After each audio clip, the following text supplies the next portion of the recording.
Hello everyone, स्वागत है आप सभी का अपनी ऑनलाइन बायोलॉजी की क्लासेज में। आप सभी लगातार हमारी वीडियोस देख रहे हैं और इसका लाभ उठा रहे हैं। इसी कड़ी के अंदर हमने आज का जो टॉपिक लिया है, जैसा कि आप जानते हैं, हमने मानव में गति एवं चलन ये चैप्टर चालू किया हुआ है, जिसमें हमने पहला वीडियो डाल चुके हैं। जो प्रीवियस वीडियो था हमारा, उसमें हमने मानव के अंदर गति और चलन अर्थात लोकोमोशन और मूवमेंट के बारे में बताया था। किस प्रकार मानव के अलावा अन्य प्राणियों में भी गमन और चलन किस प्रकार होता है। हमारा जो चैप्टर है वो मानव के अंदर गति और चलन किस प्रकार होता है और इसके अंदर मानव का कंकाल और मांसपेशियां मदद करते हैं। तो यहाँ हम सबसे पहले मानव के कंकाल की संरचना और उसके बारे में पढ़ेंगे। तो आज का जो हमारा वीडियो है उसमें हम उपास्थि के बारे में पढ़ेंगे, क्योंकि मानव का जो कंकाल है, स्केलेटन, मानव के अंदर अस्थि और उपास्थियों से मिलकर बना होता है, that is bone and cartilage. तो सबसे पहले हम इनकी स्ट्रक्चर के बारे में पढ़ेंगे, उसके बाद हम ये बताएंगे कि मानव के कंकाल के अंदर कितनी बोन होती हैं, कहाँ कहाँ पर कौन कौन से पार्ट के अंदर कितनी संख्या में बोन्स पाई जाती हैं। तो बहुत सारे स्टूडेंट्स के दिमाग में ये रहता है कि मानव शरीर के अंदर कितनी बोन्स होती हैं। तो वो सारी जिज्ञासाएं, वो सारे क्वेश्चंस जो हैं वो सब आपके क्लियर हो जाएंगे। बस आप लगातार हमारी वीडियोस देखते रहिए। तो शुरुआत करते हैं। आज का हमारा वीडियो उपास्थि, दैट इज कार्टिलेज। तो क्या होती है उपास्थि और इसकी संरचना क्या है, ये सारा आज हम देखेंगे। सबसे पहली बात तो आप ये समझिए कि जो उपास्थि है वो एक प्रकार का संयोजी ऊतक है, और ये जो ऊतक है वो लचीला और अर्ध ठोस मुलायम होता है बोन्स की तुलना में। हम जब बोन्स की बात करते हैं, पहले हम एक बार इनके बारे में पढ़ेंगे, उसके बाद दोनों का कंपेयर करेंगे, तब आपको क्लियर होगा कि उपास्थि और अस्थियों में क्या डिफरेंस होता है। तो उपास्थि लचीली, कोमल, अर्ध ठोस आलंबी ऊतक है। आलंबी का मतलब होता है जो सहारा देने वाला होता है, यानी सपोर्टिंग टिश्यू। तो उपास्थि लचीली, कोमल, अर्ध ठोस आलंबी ऊतक है, राइट। नेक्स्ट पॉइंट कहता है इसके चारों ओर तंतु में झिल्ली का आवरण पर्युपास्थि पेरिकॉन्ड्रियम होता है।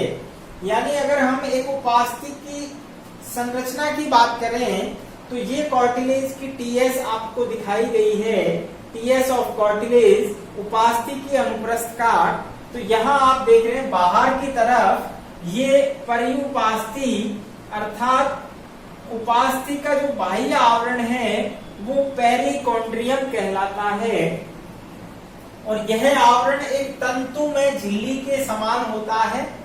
और जब हम इसके अंदर की तरफ देखते हैं तो इसके अंदर जो आधात्री भरा हुआ है मैट्रिक्स, उस मैट्रिक्स के अंदर कॉन्ड्रिन प्रोटीन होता है, और बीच बीच में आप देख रहे हैं इसके अंदर जो सेल्स दिखाई दे रहे हैं उनको हम उपास्थि अणु अर्थात कॉन्ड्रियोसाइट्स कहते हैं। ये कॉन्ड्रियोसाइट्स इन गर्तिकाओं के अंदर धसे रहते हैं।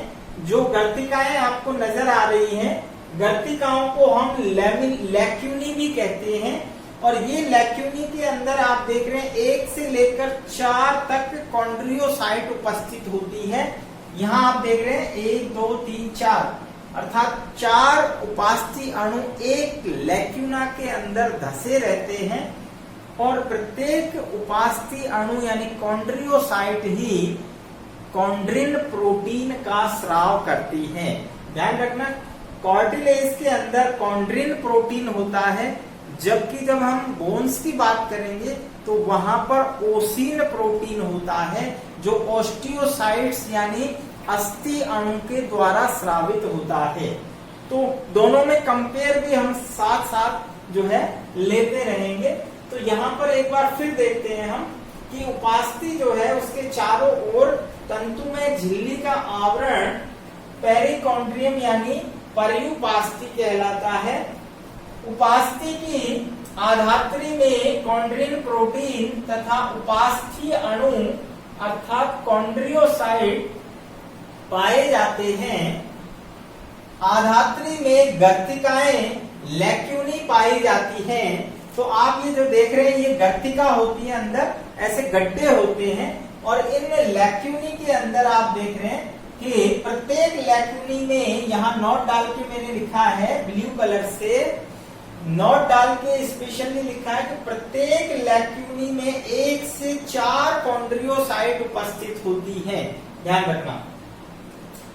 और उपास्थि कॉन्ड्रिन प्रोटीन के कारण ही, ध्यान रखना, कॉन्ड्रिन प्रोटीन के कारण ही लचीली होती है, जबकि ओसिन प्रोटीन जो है वो जो है थोड़ा कठोर होता है, हार्ड होता है।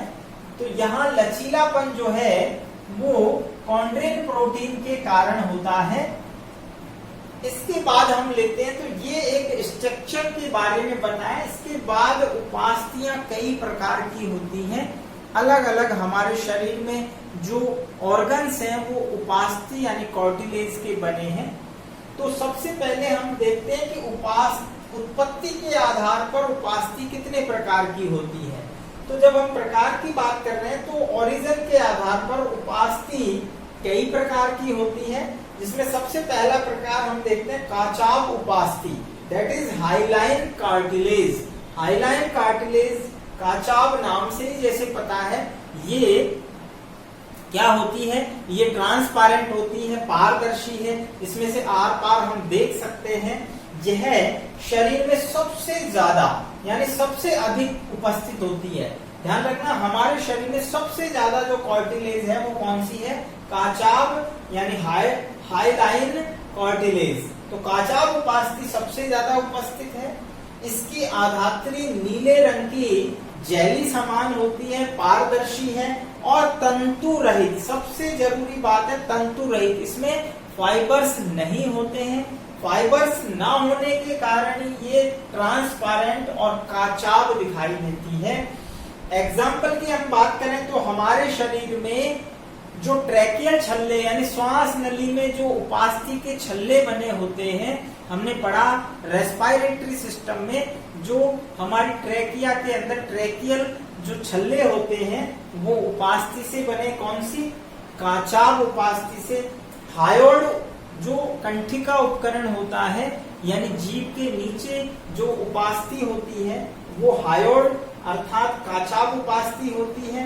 लैरिंक्स जो है कंठ होता है वो काचाभ उपास्थि से बना है। पसलियों के सिरे जो होते हैं वहां पर जो उपास्थि है वो हाइलाइन उपास्थि होती है। और पुरोस्थि जो होती है अर्थात स्टर्नम वो भी काचाभ उपास्थि से बनी होती है। इसके बाद हम नेक्स्ट लेते हैं अगली कौन कौन से प्रकार हैं। तो एक बार आप इसका स्क्रीनशॉट ले लें और नोट्स को इसी प्रकार आप मेंटेन करते जाइए। उपास्थि का जो दूसरा प्रकार है, उपास्थि का दूसरा प्रकार है लचीली उपास्थि। लचीली उपास्थि को हम इलास्टिक कार्टिलेज भी कहते हैं। जैसा नाम से ही यहाँ पर इलास्टिक क्या होता है, जिसमें लचीलापन हो, राइट। तो लचीलापन किसके कारण होता है, यहाँ इलास्टिन के तंतु होते हैं, इन्हीं के कारण लचीलापन होता है। इसीलिए इसको प्रत्यास्थ उपास्थि भी कहते हैं। प्रत्यास्थ उपास्थि कह दो या लचीली उपास्थि कह दो। इसमें इसकी जो मैट्रिक्स होता है, मैट्रिक्स में पीले इलास्टिन के और शाखित तंतु होते हैं जिनके कारण ये लचीली होती है। जैसे यहाँ पर उदाहरण की बात करें हम तो कर्ण पल्लव जो ईयर पिन्ना होता है, आप देखिए ये अपना ईयर पिन्ना है, इसको आप यहाँ पर यानी दबाएंगे और फिर वापस से छोड़ेंगे तो ये पुनः अपनी जगह आ जाता है। इलास्टिन में गुण होता है कि उस पर अगर हम बाहर से दबाव लगाते हैं या जो है उस पर फोर्स लगाते हैं तो वो अपनी स्थिति बदलता है, जैसे ही फोर्स को हटाते हैं वापस अपनी जगह आ जाता है। तो ये इलास्टिसिटी का गुण कहलाता है, प्रत्यास्थता। ठीक है, जैसा हम फिजिक्स में भी पढ़ते हैं। तो यहाँ इलास्टिक उपास्थि जो होती है वो कर्णपल्लव के अंदर है। एपिग्लॉटिस जो घाटी ढापन हमने पढ़ा था डाइजेशन सिस्टम के अंदर, जो कि एक ट्रैफिक पुलिसमैन की तरह काम करता है विंड पाइप और फूड पाइप के मध्य में, तो वो भी किसका बना है? एपिग्लॉटिस किसका बना हुआ है? वो भी लचीली उपास्थि से बना होता है। तीसरा प्रकार है तंतुमय उपास्थि, जिसको हम फाइब्रो कार्टिलेज कहते हैं या फाइब्रस कार्टिलेज भी कह सकते हैं। यानी इसके अंदर तंतु होते हैं, मैट्रिक्स के अंदर तंतु होंगे, लेकिन तंतु कैसे होंगे? सफेद मोटे अशाखित कोलेजन के तंतु होंगे। ध्यान रखना, कोलेजन के तंतु मोटे होते हैं और ये बंडल्स की फॉर्म में पाए जाते हैं, और इसी के कारण ये उपास्थि थोड़ी कठोर हो जाती है, दृढ़ हो जाती है, और इसकी जो दृढ़ता है, कठोरता है, वो इस कोलेजन तंतुओं के कारण होती है, जो कि मोटे बंडल की फॉर्म में होते हैं। उदाहरण की हम बात करें तो अंतराकशेरुकीय गद्दियां जो हमारी वर्टिब्रे होते हैं कंकाल तंत्र के अंदर, हम नेक्स्ट वीडियोज में पढ़ेंगे। वर्टिब्रों के मध्य में इंटरवर्टिब्रल डिस्क पाई जाती है, यानी जिनको हम गद्दियां कहते हैं। वो गद्दियां जो हैं किसकी बनी है? वो तंतु में, यानी जो हमारी फाइब्रो कार्टिलेज है उससे बनी होती है। साथ ही साथ श्रोणि मेखला के अंदर प्यूबिस सिम्फाइसिस, जहां से जो हमारी श्रोणि मेखला जुड़ी होती है, दोनों श्रोणि मेखला जुड़ी होती है, उस जगह को हम प्यूबिस सिम्फाइसिस कहते हैं, और ये भी किसकी बनी है? तंतुमय उपास्थि की। आप जानते हैं कि इसी के कारण जो हमारे वर्टिब्रल कॉलम के अंदर जो गद्दियां होती हैं, उसी के कारण उसमें लचीलापन होता है। तो ये बहुत ही महत्वपूर्ण है। नेक्स्ट 4 टाइप्स की जो है, चौथे प्रकार की जो उपास्थि है वो है कैल्सिफाइड उपास्थि। वास्तव में बुक्स के अंदर केवल 3 ही प्रकार की उपास्थियां दिखाई गई हैं। ये जो उपास्थि है नंबर 4 पर, वास्तव में ये काचाव उपास्थि की रूपांतरित उपास्थि है। तो ये कोई नई उपास्थि नहीं है, ये केवल काचाव उपास्थि की रूपांतरित उपास्थि है, यानी ये मॉडिफाइड हुई है। कैसे हुई है मॉडिफाइड? काचाव उपास्थि की जो मैट्रिक्स होती है, हमने पढ़ा उसमें मैट्रिक्स जो है वो पारदर्शी होती है, लेकिन उसके अंदर calcium carbonate CaCO3 calcium carbonate के जो है पार्टिकल्स डिपॉजिट होते हैं। कैल्शियम ज्यादा डिपॉजिट हो जाता है, जिसके कारण वो कठोर हो जाती है और बोन्स के समान दिखती है। तो ऐसी जो है कार्टिलेज को हम कैल्सिफाइड, यानी कैल्शियम कार्बोनेट के डिपोजिशन से बनी कार्टिलेज, नाम से ही लग रहा है कैल्सिफाइड कार्टिलेज। तो ये जो है अस्थियों के सिरों पर होती है। जो बोन्स होती है हमारी, जैसे हुमरस है, तो इसके दोनों सिरों पर जो उपास्थि होती है वो कठोर होती है, कैल्सिफाइड उपास्थि होती है। साथ ही साथ जो मेंढक होता है फ्रॉग, उसके अंदर सुप्रा स्कैपुला जो होती है, कंधे की जो बोन होती है, वो भी कैल्सिफाइड उपास्थि से बनी होती है।